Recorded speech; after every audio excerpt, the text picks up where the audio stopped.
Hi guys, so ngayon pag-usapan natin ang Pi Network kasi meron silang update about dito sa KYC application na kung saan binild nila, okay?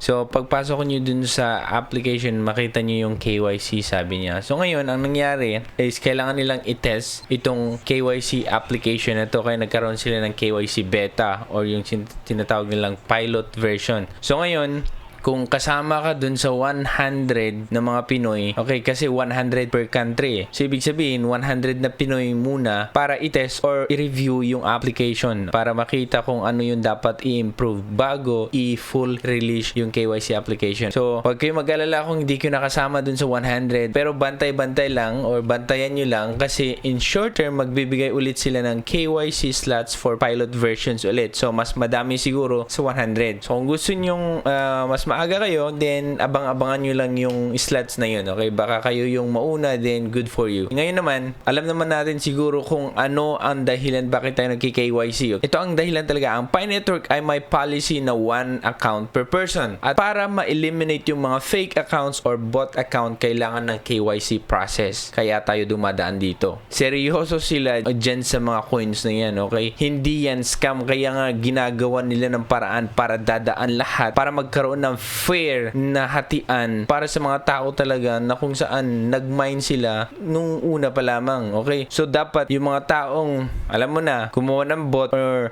mga fake account, siguradong ma-eliminate yan sa KYC. Ngayon, paano naman mag-work yung sinasabi nilang KYC application? Syempre hindi tayo nabigyan ng magkakataon, pero sinabi naman nila doon na may dalawang process. Ito yung tinatawag na machine automation and human verification. Ano ibig sabihin nito? Sa una, ang machine ang mag-check at i-verify yung mga data na pinaglalagay mo sa form. Okay? So, ibig sabihin, pag may KYC ka, itap mo yung application, siguro may form na fill out mo. So, sila yung responsible for image processing, text extraction, fake ID detection, sabi doon, liveness check, and image comparison. Okay? Hindi ko alam yun. Pero, ang ibig sabihin lang ay yung machine automation, yun yung mag-verify dun sa data na inilagay mo. Kung inilagay mo dun sa application, dun sa KYC application, kung totoo ba o hindi, i-verify nila. Ngayon, after ng machine verification, dito na papasok yung human verification. Kaya ano naman yung human verification? I-check nila kung may errors na nangyari sa ginawa ng machine. Sila yung mag-verify kung yung photo, yung picture mo dun sa ID mo ay same dun sa nakalagay sa form na finil. So, yun yung parang dalawang process. Pero, sino itong human verifiers na tinatawag natin? Sila, yung mga pioneers na dumaan sa KYC na. Yung ibig sabihin, natapos na sila sa KYC. Sila ang mag-review kung yung information na nilagay mo ay legit o fake. So, may paraan sila dyan, paano gagawin. Pero, basahin nyo lang yung details about dito, okay? Pero, pag ikaw ay dumaan na sa KYC, ibig sabihin, isa ka na din na kung saan mag-check or mag-validate dun sa isang information ng pioneers at malalaman mo kung fake o hindi. Yung mga pioneers na KYC na, for example, pag dito sa Pilipinas, ang human verifier mo ay taga Pilipinas din, hindi taga Japan or taga China, hindi. So, kung ikaw ay nakatira dito sa Pilipinas, kung nakatira ka dito sa Pilipinas na pioneer, ang magve-verify sa'yo ay taga Pilipinas din na nakapasa na sa KYC. Kaya yung mga nakapag-KYC na, sila yung expected na human verifiers natin dito. So, hindi ka pipili kung sino yung magve-verify sa'yo, okay? Ito ay randomly selected or yung machine ang pipili kung sino ang magki-KYC sa'yo. Okay? At once na may nag-pick up at nag-validate dun sa information na binigay mo, tapos na-approve, then pasa ka na sa KYC. Tapos next naman, baka mabigyan ka na din ng pagkakataon na mag-validate o mag-verify sa mga pioneers na hindi ba dumaan ng KYC, ganun lang. So, ganyan yung process nila. Ngayon, baka may magtatanong, paano yung mga walang IDs? Di ko alam yan, wala pa silang inilagay na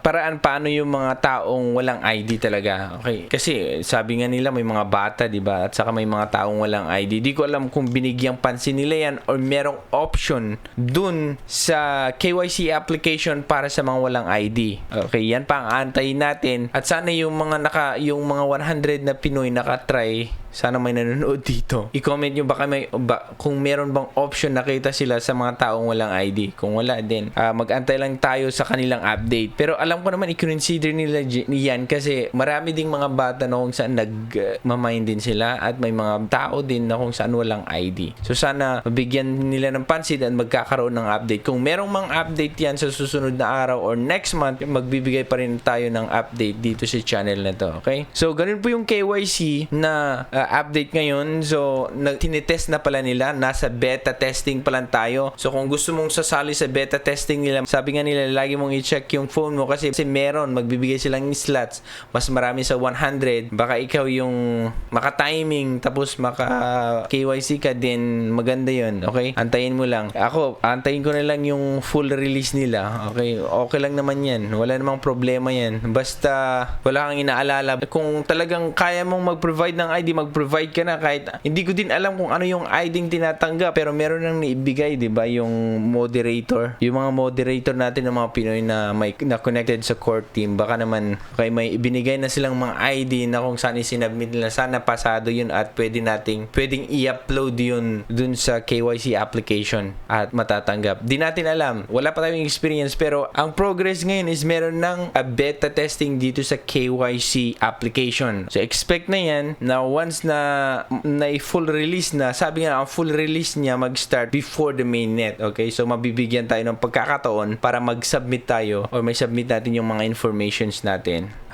Another good news sa Pi Network ay itong si Justin Wu. Si Justin Wu, alam natin umalis na sa Pi Network pero andin pa rin yung suporta niya dito sa Pi Network. Pero ang maganda dito, si Justin Wu kasi organizer ito eh. Malaking tao to na nag-organize ng mga malaking event about cryptocurrencies na event. Ngayon meron silang event sa Miami na in-invite niya ang core team. Sana makadalo sila at i-explain or ipakita nila yung goal ng isang Pi Network in the future para naman maraming mga tao na mas maintindihan pa nila about dito sa Pi Network. Yun ang maganda kay Justin Wu, kahit wala na siya, andun pa rin yung tiwala niya dito sa Pi Network, dito sa core team na itong project na to ay magsasucceed in the future. So ayan po ang ating update dito sa Pi Network. Kung meron kayong questions at katanungan about the ID, di ko alam yan, pero i-comment nyo lang sa baba, subukan nating sagutin. At kung bago ka naman dito sa channel na to, ako si Turogi at gumagawa ako ng content about cryptocurrency. Kung interesado ka, mag-subscribe at i-click ang notification bell para updated ka every time mag-upload ako ng bagong video. Ako si Turogi and see you on my next video.